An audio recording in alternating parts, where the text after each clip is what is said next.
నువ్వు బలహీనం అవ్వడానికి ఒక దిగులు ఉంది.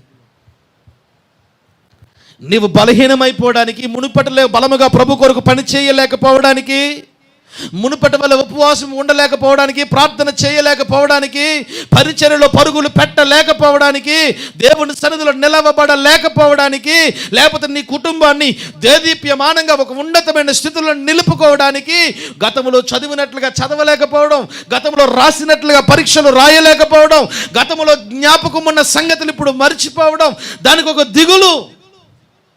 దిగులు కారణం.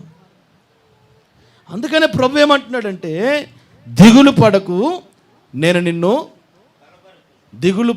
నిన్ను చెప్పకనే చెబుతున్న మాట, నీ బలహీనతకు కారణమైన ప్రతి దిగులు నుంచి నా దేవుడు నిన్ను విడిపించును గాక. నీ హృదయాన్ని పట్టి పీడిస్తున్న ప్రతి మానసిక తెగులు నుంచి మనము విడిపించబడుదుము గాక.